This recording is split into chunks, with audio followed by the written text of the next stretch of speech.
Welcome to the Stoa. The Stoa is a digital campfire where we cohere and dialogue about what matters most at the knife's edge of what's happening now.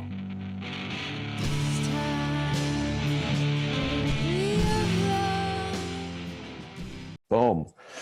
Let's do some check-ins. I'm excited. I think that's it. Welcome to the Stoa. I am Peter Limberg, the steward of the Stoa, and this is a place for us to cohere and dialogue about what matters most at the knife's edge of this moment. And today we got my buddy Gregg Henriques, and he's going to share his thoughts, his theories, which I'm excited about. And we have Nick Liemacher. I think I'm pronouncing that wrong, but you can kind of correct me, Nick. He's going to be the MC of the question portion. And Nick is a good friend of the Stoa, and he's a new buddy of mine. And when I go to Europe, we're going to get shit-faced together in the wisest way possible. So that being said, I'm going to hand it over to you, Nick. You can introduce yourself if you like, introduce Gregg, and then tell us how it's going to go down today. Yeah, hi everybody. I'm Nick. This is the first time I'm hosting one of these Stoa sessions, and I'm super excited to do that. We have Gregg Henriques. So Gregg is an American psychologist. He's the professor for the Combined Integrated Doctoral Program at James Madison University. In 2011, he published a book called A New Unified Theory of Psychology. And he's currently working on a book called The Unified Framework, a meta-psychology for the 21st century. And that's what we're going to be discussing today.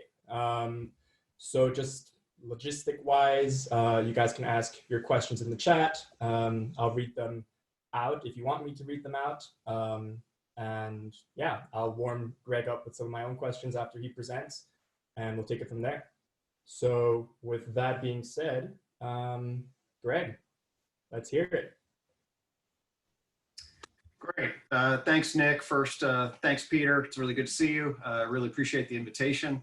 You guys are doing unbelievably important stuff, at the knife's edge here. And I've enjoyed many sessions of the Stoa. It's wonderful to be here and share some of my ideas. Nick, thanks for hosting, enjoying our contacts. And it's a wonderful opportunity then to share some of these ideas with you. So I've been given basically a format of, say, 15, 20 minutes of dialoguing about where I'm coming from.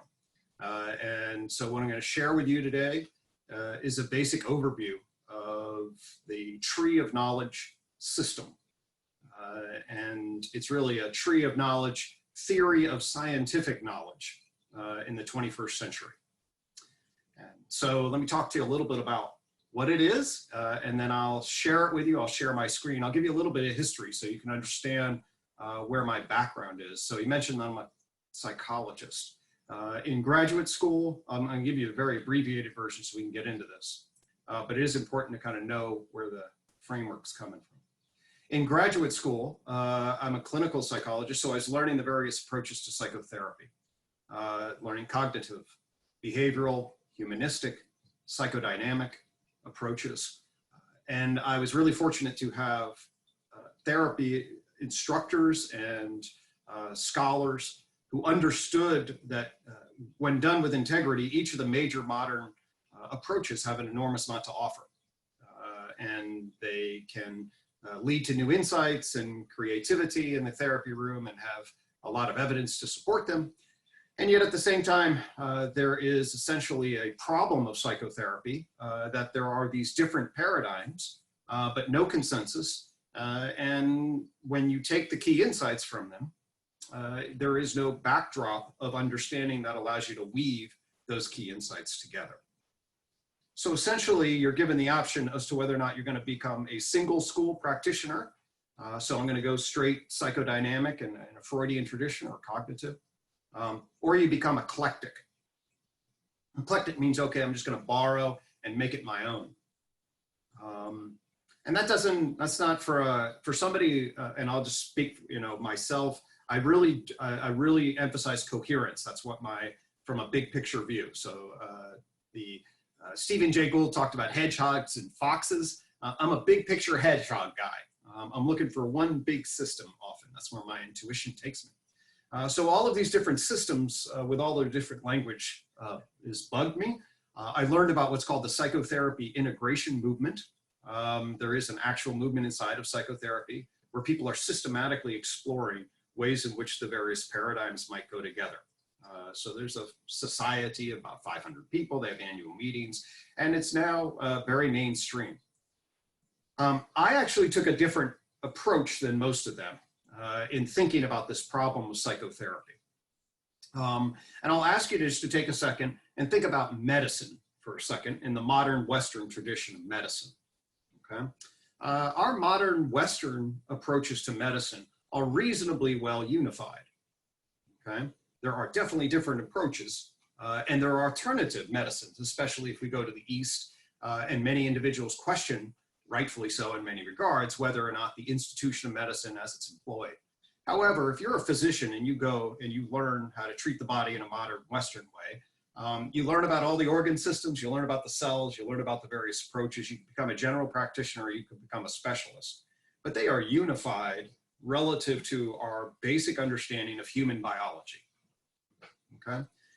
What I mean by that is that human biology gives you a basic science. It's grounded in biology in general, science of life, and that provides us a framework for understanding natural selection, genetics, and physiology, starting with cells and how they build organisms. And then that gives rise to a picture of the human body as a nested, complex set of relations between cells, organ systems, interrelated processes between those. And all of that ultimately sets the stage for understanding how they go wrong and then how they might be fixed. And modern medicine can be thought of as many ways as the pathophysiology analysis, but it's relatively unified.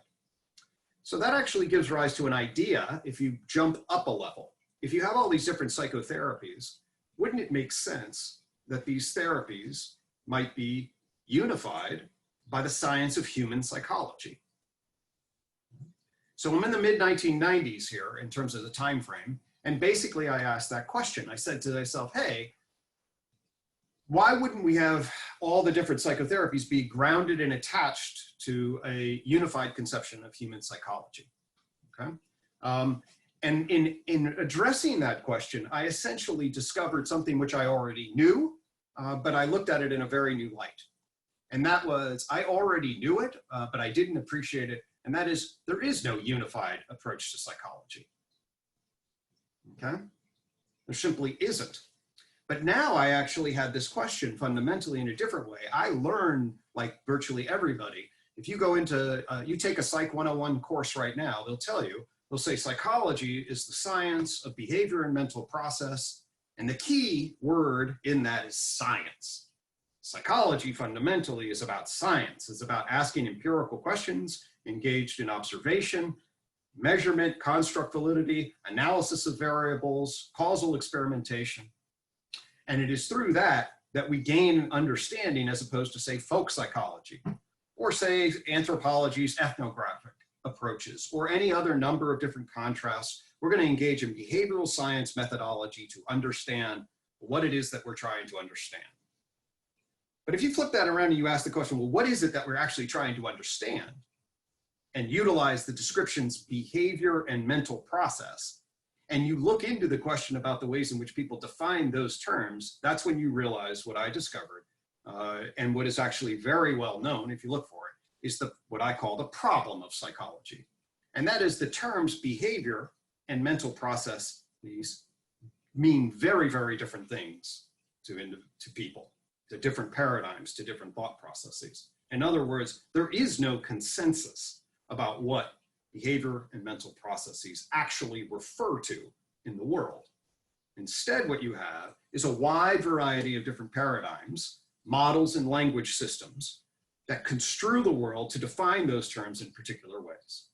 And that's what you get when you get to psychology, which is you get a discipline that is both pre-paradigmatic, meaning it's not unified, and then multi-paradigmatic, meaning that there are all these mid-level perspectives that are competing to provide a set of understandings for behavior and mental processes that at some level commit to the scientific methodology, okay? So the commitment is to scientific epistemology, all right? And the process by which you measure and observe and try to delineate cause and effect. But the topic, what I would call the ontological referent, what it is that we're actually talking about in the world when we use the term behavior and mental processes, is not defined at all. Instead, what you have is a multiplicity of different perspectives, okay? And that, friends, is what's called the problem of psychology. And it actually has been known basically ever since psychology was a discipline. So if you go back to the original attempts to define the term psychology as a science, so that is, we're going to put it under the modern scientific enterprise, epistemology, all right? Then you go to Wundt, and you go to a whole bunch of other people. I'm not going to get into the history. Then you get behaviorism in America. And essentially what you have is a profound set of disagreements about what it is to define mind in relationship to, say, matter, do so scientifically. And no one, and in 1920, one of the most perceptive psychologists that ever lived, Lev Vygotsky, called the field out on this and said, hey, we have a problem. He called it the crisis. And every theoretical and philosophical psychologist ever since has acknowledged that this is a crisis. Now, the crisis got boring, and so ultimately the field gave it up and decided there was no solution to the crisis, but it is a documented historical, theoretical, philosophical reality that this field has no consensus about what it actually refers to. And so I share that with folks, okay? And I share the contrast with biology. Now, people disagree, of course, exactly what it is that constitutes life. But the fact of the matter is that virtually all believe and agree that biology is the science of life, and they have a sense as to what life is relative to not. A bacteria cell is alive, an atom is not. We might debate about viruses, but basically you can draw a picture around what life is. So it's a fundamental problem of psychology, okay? And that's what I stumbled into in the mid-1990s, all right? And over a course of a year, a set of insights emerged that gave rise to what I think that I stumbled across a very, very important problem. And ultimately, I developed a system, the tree of knowledge system, that sets the stage for solving that problem. Okay? So fundamentally, I'm interested in solving the problem of psychology, which basically means I'm interested in developing a science of behavior and mental processes coherently defined. Okay? And it turns out that that's a real hell of a journey. Okay. So what is my solution? And that's what I'm here to share with you, is that ultimately I backed up into a solution that I came to call the tree of knowledge. And the tree of knowledge solution offers a new way to look at the universe and our scientific knowledge of it. What do I mean by a new way? Well, first off, let me say it also offers an old way. Okay. One of the oldest perennial philosophies is Aristotle's view, for example, of scala natura, okay, where he argued that there are minerals, and there are vegetables, and there are animals, and there are people. And indeed, if you recall the great chain of being, then you would add angels and God to that. And if you're familiar with somebody like Ken Wilber, you know his approach to the great nest of being and this perennial philosophy offers a particular kind of perspective on this that is, argues that you go from matter to life to mind to soul to spirit. Okay? And I'm going to share with you a picture that corresponds deeply to Ken Wilber's version of reality, and is one that I think that there's an enormous amount of correspondence with. There are some important differences. However, I got there from a radically different place.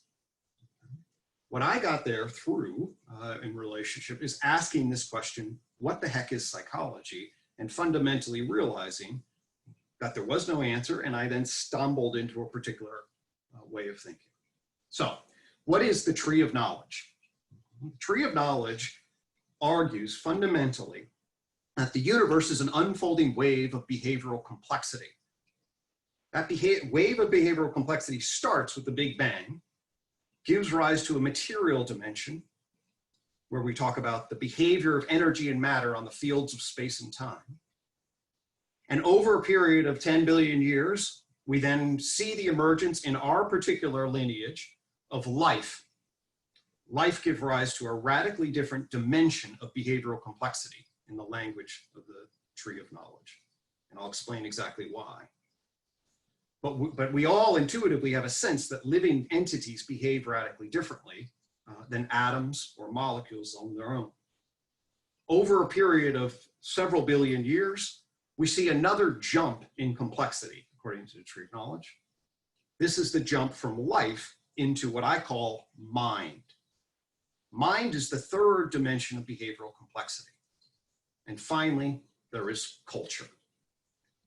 Culture is the fourth dimension of behavioral complexity. I'm going to now share my screen with you, and I'm going to show you a depiction of the tree of knowledge so that I can then walk you through these different dimensions so you can understand what it is that I am depicting in it. So, here's the tree of knowledge. It is a map of the different dimensions of behavioral complexity. It's a map of cosmic evolution. If you're familiar with the big history movement of big history, you will see very quickly that there are two axes on the tree of knowledge, one of which is time, another of which is complexity. If you're familiar with virtually any big picture view of cosmic evolution, you will see those two dimensions. And I would argue that virtually every map of science, placed especially in the context of an evolutionary view, requires these two dimensions.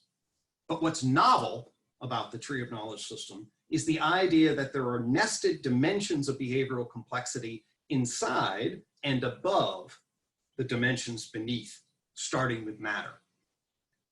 The argument fundamentally is that what happens with matter is the emergence of a dimension of complicated behavior. Complicated behavior refers to the idea that there are parts and they interact, and they can create all sorts of different kinds of novelty, but they are not complex adaptive systems. Those of you familiar with complexity theory know, in fact, this is on several listservs recently, Ed Snowden recently released a clear distinction between different types of complex systems. There's a fundamental difference between complicated systems and dynamic, complex adaptive systems. The tree of knowledge argues that essentially what has emerged are following matter, three different planes of complex adaptive behavior. You may, if you're familiar with Star Trek, if some of you were Star Trek guys back in the day, you may remember Spock playing multi-dimensional chess.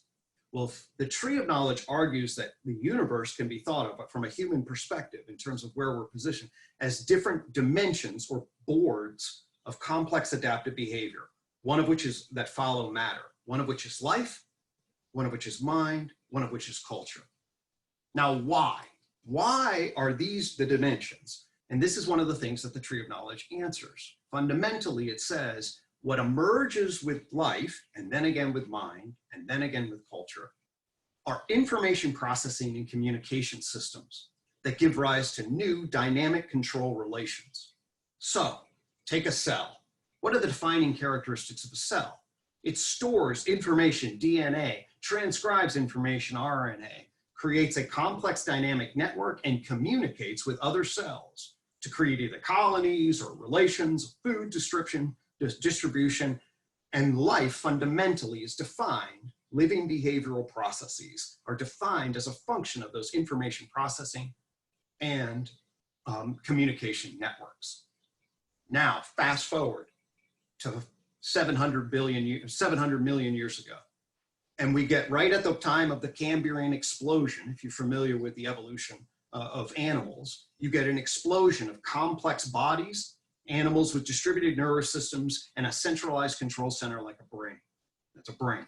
What is the brain? The brain is to an animal like the DNA, RNA is to a cell. It's an information storage, processing, and computation system that allows for the animal to move as a whole entity. And those animals also then communicate with each other. So once again, you get the emergence of a novel, complex adaptive plane of behavior as a function of a novel information processing and communication system. And this is what differentiates animal behavioral processes so radically from plants. Fast forward to about 100,000 years ago, and we see yet another emergence. And if we're following the trail, the trail says we should be looking for the emergence of an information processing system, a novel information processing system that connects minds together, that gives rise to another feedback loop of complexity, that gives rise to yet another complex adaptive playing field. What is that? That is the emergence of language, and ultimately the emergence of justification.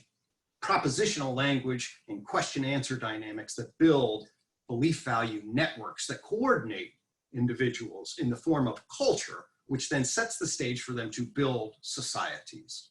And we have seen over the last 50,000 years the emergence of culture, defined in relationship to human language, beliefs and values, and large-scale systems of justification. Culture with a capital C.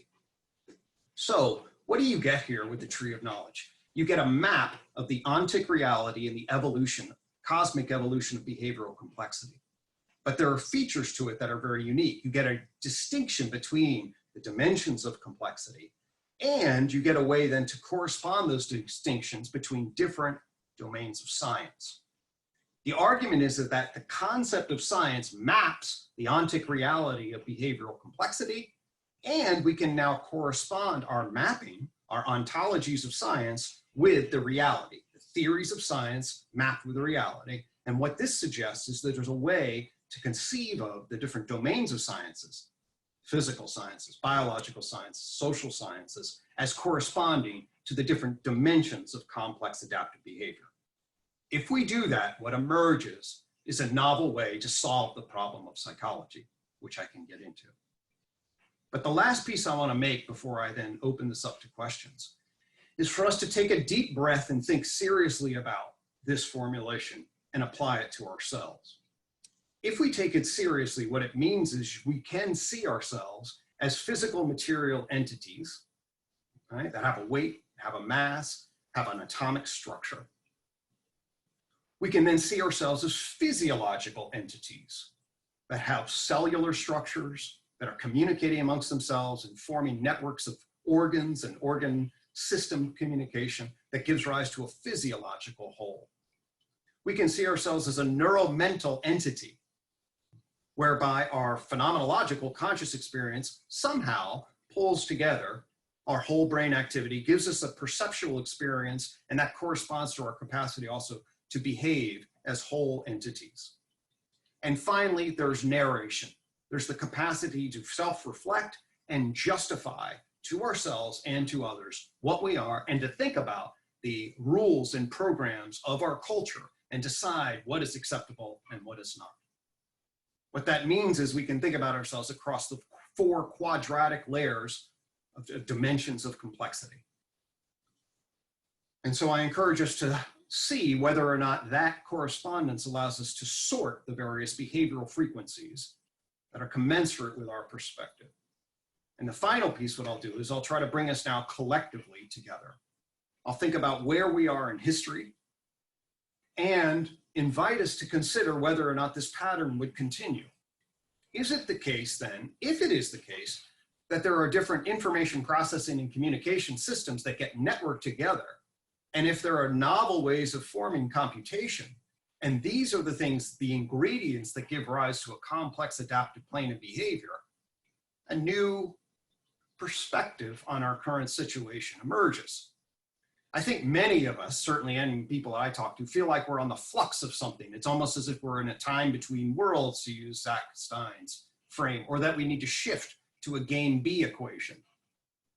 It seems as though the old blue church is not up to the task. It's as though things are happening so quickly and so differently that our old ways of being are being stripped, and there's a future before us that is almost unprestatable. And there are forces that are causing change that are novel, different, scary, hopeful. How do we understand that from this perspective? Well, if we go to the 20th century and we take the tree of knowledge seriously, what you see very clearly is that you simply ask the question, has there been the emergence of novel systems of information processing? Have they been networked together? Are they interfacing both with human intelligence and each other to create an artificial intelligence set? And all of a sudden, you have a very clear picture that before us is the emergence of a metacultural digital landscape. And I believe fundamentally, this is the problem of the 5th joint point. And one of the ways to characterize ourselves and the time that we find ourselves in is that we are actually in the process of a transition through the dimension of culture and justification, which is becoming networked together now with artificial intelligence and internet structures that are giving rise to what Oliver Reiser, a 1950s philosopher, called the world sensorium.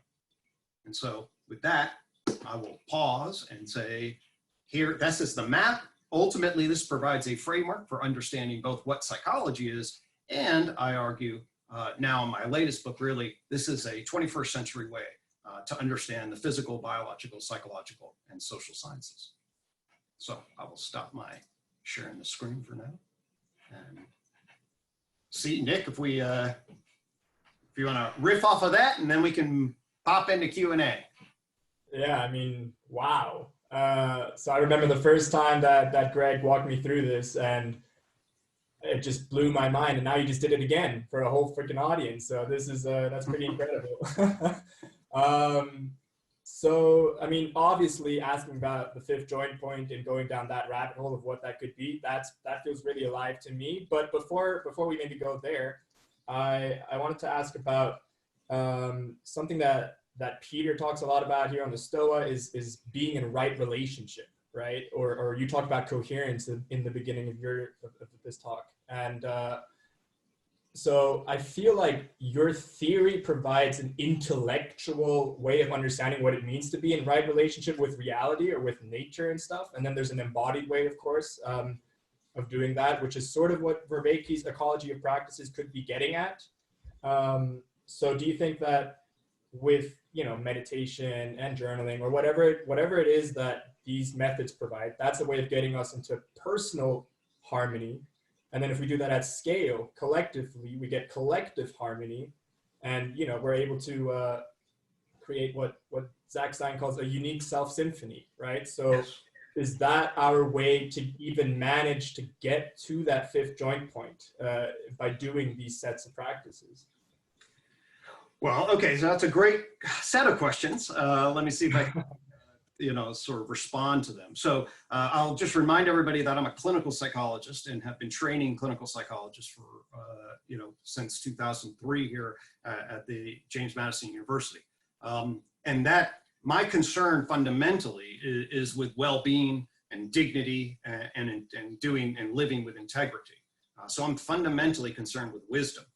And what I just shared with you was scientific knowledge. So I will offer the idea that what I'm sharing with you on this piece of the equation here is a sense-making system, okay? So that you can apply and put on your tree of knowledge goggles to understand and organize an enormous amount of science. The short story basically is that the modernist enterprise, the modernist scientific enterprise, set us up to have good glasses, frames of reference, and ways of understanding the material and biological dimensions of complexity. And although we've made enormous progress on the mental and social science dimensions, there remains huge chaos. And that chaos is contributing to our inability to distill the information that the psychological, social sciences have offered us and understand how to utilize them for practical benefit. Now, why? Well, ultimately, that's what the tree of knowledge says as well, because the modernist enterprise failed to solve the matter-mind relation, and in particular didn't understand social justification versus scientific justification. So what we need is a sense-making system that puts psychology effectively on top of biology and then puts the social sciences effectively on top of that. If we have a coherent sense-making system for science writ large, well, that's going to help us, and we desperately need it. As everybody talks in the rebel wisdom crowd and this crowd, we're at a sense-making crisis. And so what the tree of knowledge fundamentally is about a set of cognitive architectures that allows you to see. Now, that doesn't tell you how to live. This is a knowledge system, not a wisdom system. The system behind me, the tree behind me, really represents what's called the unified framework. Now, embedded in the unified framework is a whole set of structures that have, on the one hand, our pure reason or scientific reason maps for sense making, which also, on the other hand, have practical reason. In fact, the right side of the tree, if you're looking at it here, is the side of practical reason. The side of practical reason brings in things like, what is adaptive versus maladaptive? how do we foster healthy development? What fundamentally is human well-being, and how do we achieve human well-being in relationship to ourselves, in relationship to others, and in relationship to the natural environment and the emerging digital environment? Those are foundational questions. And then finally, what are the principles and processes that we enact to foster the right psychotechnologies, okay, that enable the ecology of practices to foster growth toward well-being? I love what John Vervaeke is doing in his ecology of practice. I love his dialogos, okay, as that enables us to create intersubjective contexts so we can be curious with each other, accepting, loving, and also challenging as we move towards goals. In fact, my approach to mindfulness is called CALM-MO, okay? And that actually is an acronym. The CALM is an acronym for curiosity, acceptance, loving, compassion, and motivated toward valued states of being. In other words, it brings in the kinds of psychotechnologies that I believe are conducive to healthy socio-emotional processes. And fundamentally then, to get to your question, it starts to set the stage for giving us guidance for how we ought to live. Now, it doesn't tell you what to do that. Anyone that would tell you recipe-wise, I think would be naive and you should run away from. But it gives you guideposts and principles and reflections on the kinds of values that we should use to structure what it is that we might be doing. All right, wow. So that was a good answer, yeah, to say the least. So okay, now we're getting questions coming in, but Peter had the first question, so I'll give it to Peter. Cool, thanks, Nick. So my question is about psychotherapy, and I know that's sort of where you started in your career. And I geek out about all sorts of psychotherapeutic modalities, like there's over hundreds: acceptance, commitment therapy, Gestalt, focusing, transactional analysis, whatever. Yep. And I'm versed in a lot of them, and I learned from a lot of them, but they don't really interact with each other quite well. Yep. And so I think it's definitely important to have these like meta frameworks to kind of allow them to be housed in. But I'm also curious about like a kind of a seductive way in order to get them to interact. And so I was thinking about having something like a Psychotherapeutic Cafe here where we invite practitioners and they teach it, and then try to figure out how they can interact with each other to see what emerges when they interact. So I'm just curious if you have any thoughts on that in that approach. Well, first off, it'd be a wonderful Stoa approach. I will say there's now a long history of exactly what you are suggesting.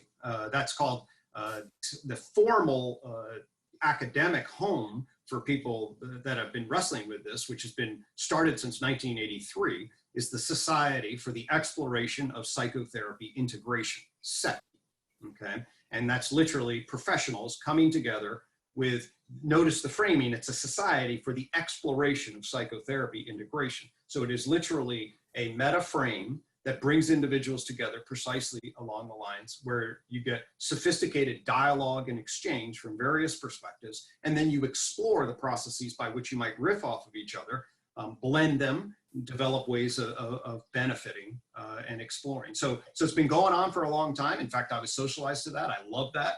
I learned an enormous amount from it. And really, I've been really, in addition, half my challenge was on what's the problem of psychology. The other half is what is psychotherapy? And how do you manage this dialectical tension between unity on the one hand, so we actually have consensus as to what we're talking about, and at the same time, I'm a complete anti-authoritarian. I hate authority.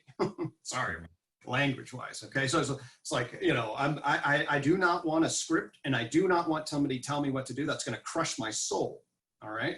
So how do we actually get coherence without scripting and dominating and asserting that my way is better than yours, and allow individuals their own exploration and their own capacity, to use John Vervaeke's term, to participate in the real dance of themselves and relation, okay? Which you cannot prescript if you're actually going to have a soul in relation. So it's a very, very complicated relation. I'd love to have 25, in fact, I do. I host individuals and have conversations like that. We just last Monday, we had a long round of conversations about what is mindfulness and the various elements associated with it. So I could go on and on about that, but I'll pause there see if there's any follow-up you want to offer, Peter, but then maybe move to another question.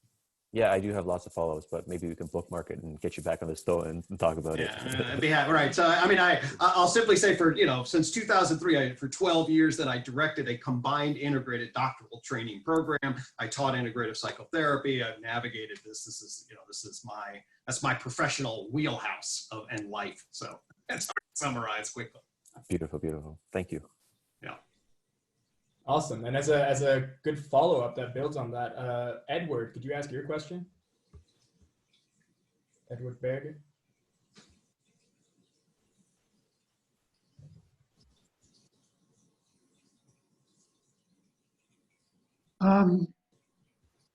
This is something that I've been discussing a lot recently in interval circles. Is this tree of knowledge sense-making system is helpful for perhaps us practitioners trying to understand and contextualize the various branches of knowledge. As a practicing psychotherapist, it would seem counterproductive to just start talking about these kinds of sense-making systems to clients who are dealing with very personal problems.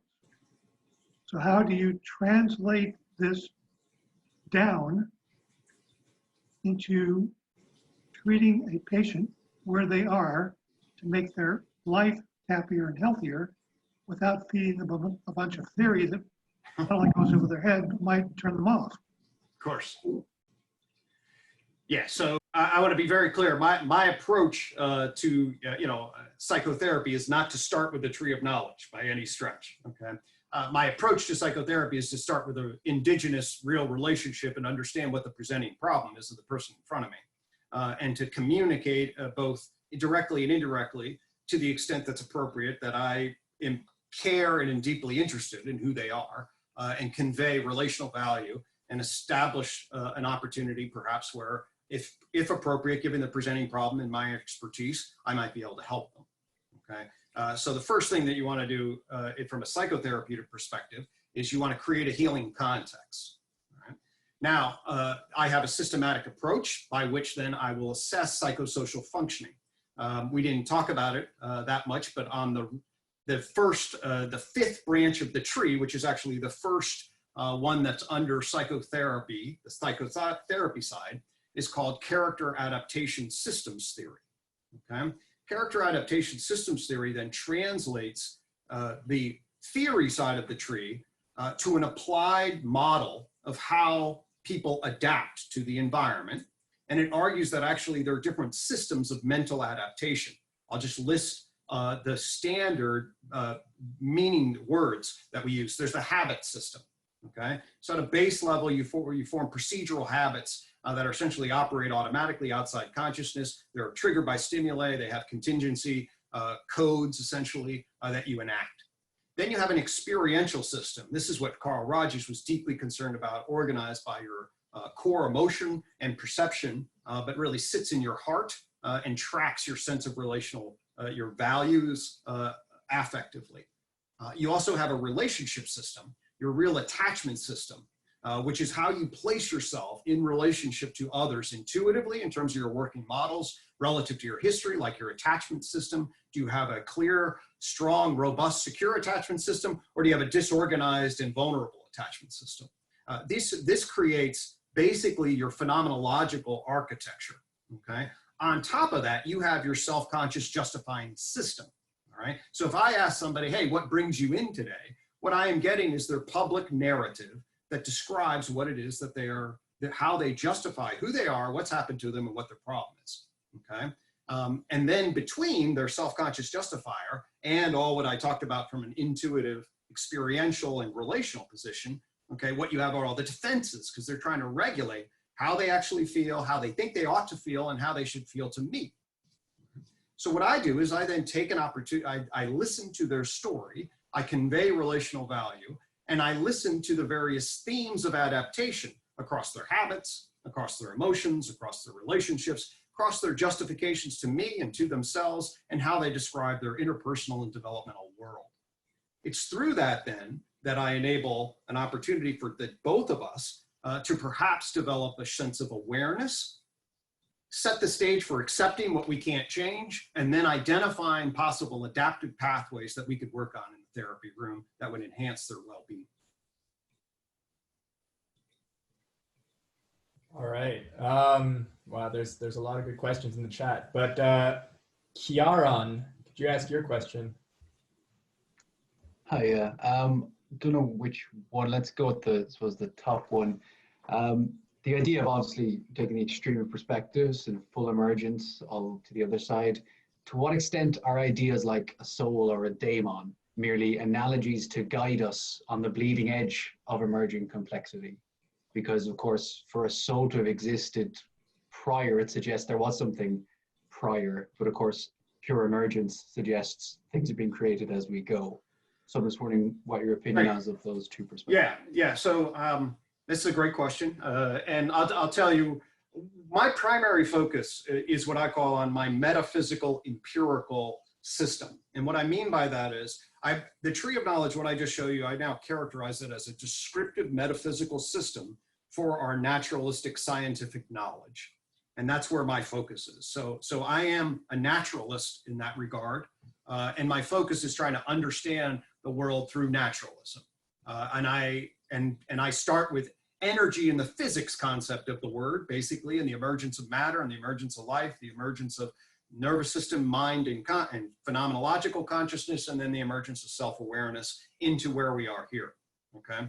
When I use the word soul, I'm actually using it, although I'm appreciating and embracing that term, because I'm going to make a lot of jumps to at least metaphorical religious constructs. But actually, I can use it also in Aristotle's meaning of the term, which is actually the functional form of an individual's life, starting with vegetative and then into animal and then into living, a human rational life. Okay, so the functional form of my life, especially from my perspective, is a good word for psyche or soul. All right.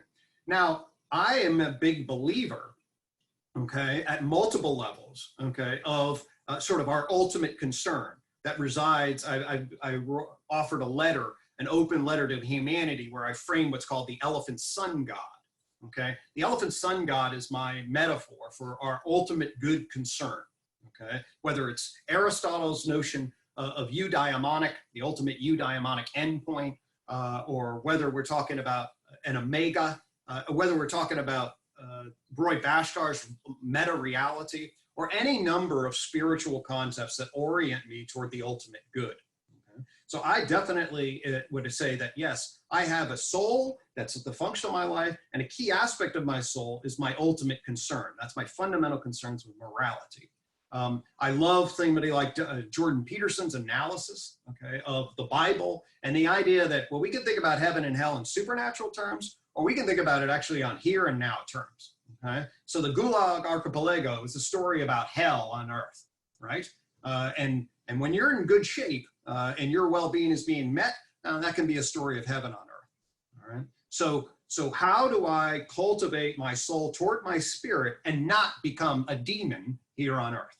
So that's the way I would frame that. And I am agnostic about what's outside of the metaphysical empirical edge that I am focused on. And, God, as I like to say, God only knows what's on the other side of that, and embrace it if that's where your faith takes you. Awesome. And then we have Alex Goodall. Could you ask your question?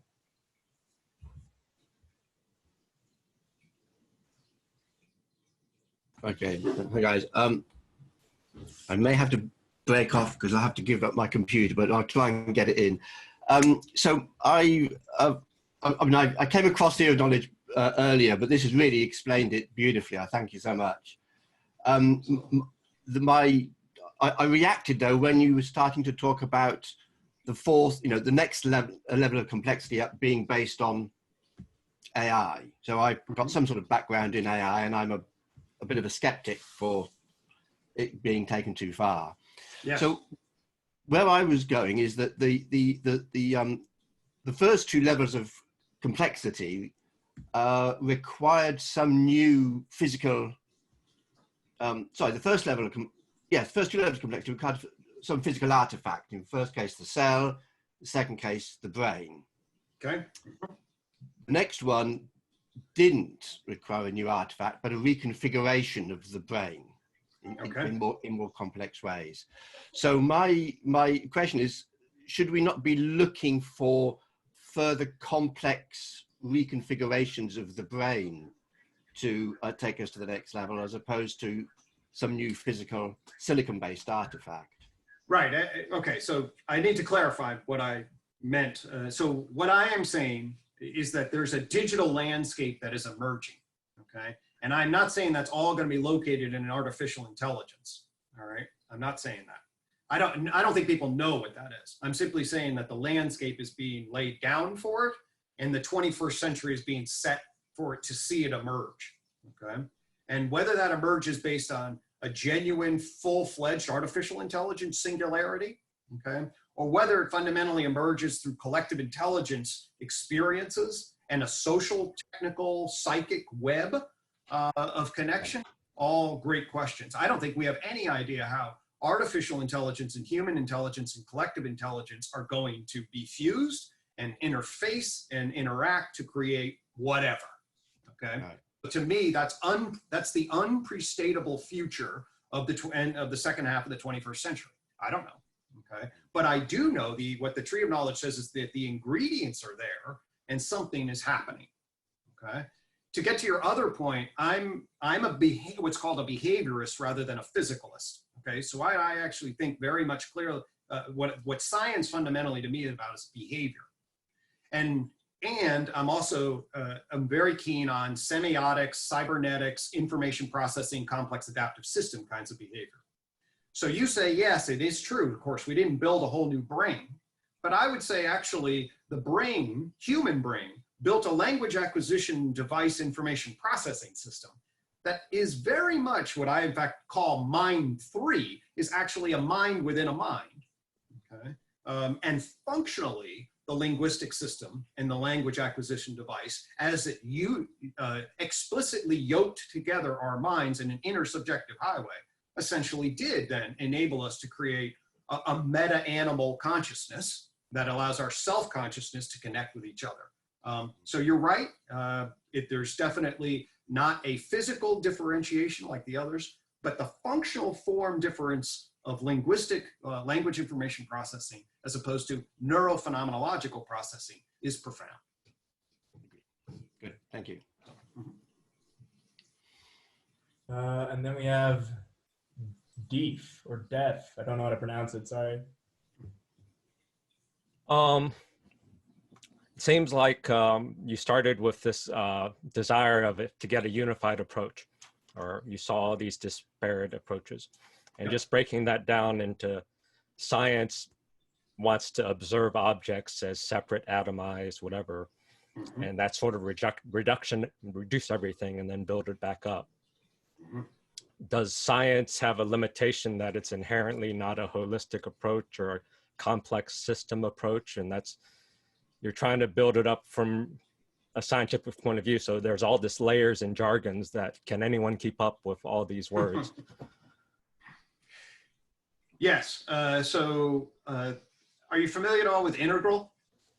That's also very word dense. It's very word dense. Amen. So I'll just put it this way. Science is not for me, science is not a complete system of justification. It's a descriptive and explanatory system. Okay. But you need a lot more than describing and explaining to live and to make life meaningful. All right? So I embrace, the thing behind me is a meta-psychology, and it can be thought of as a scientific, humanistic philosophy, where scientific is helping me describe getting an objective take on what it is, but also science doesn't do a great job on telling me what my subjective experience and why I have the aesthetics that I do. And it doesn't do a great job of how we should define what our core values are, okay? So if the big three then this is why I asked about Wilbur, often talks about what we aspire to are the good, the true, and the beautiful, which we used to aspire to. And I hope in the 21st century, we get back to aspiring, okay? The scientific approach dominated and sort of an attempt at gaining an objective analysis of the it, and it left behind our concerns about what's beautiful and what's good. A holistic philosophy would embrace all three of those, and I'm interested in a scientific humanistic philosophy that would embrace all three. What about a quick ad about journalism is supposed to be translating complex jargon to the masses? Okay, yeah, well, we certainly need, I mean, as everyone that knows me knows that I am really interested in spreading, ideas to as many people as possible. I stopped writing to my academic audience and started writing to Psychology Today. And I've had many, many conversations with my wife, Andy, about ways in which you can turn this thing in and make it accessible. And I love journalistic pathways that would do it as long as it's done with integrity and doesn't, in its desire to make it simple, then doesn't make it wrong.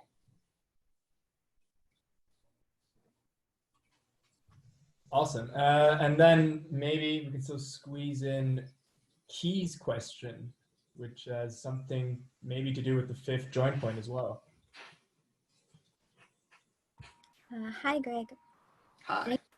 Thank you for explaining the tree of knowledge in such detail. And it was my first time learning that. So I really appreciate the way that it was articulated. My question is, you mentioned seeing ourselves as narration, as well as, and you've been talking about the emergence of a metacultural digital landscape. At the very end, I did want to ask you about what that was called, the Oliver Reiser world sensorium. But, that's right.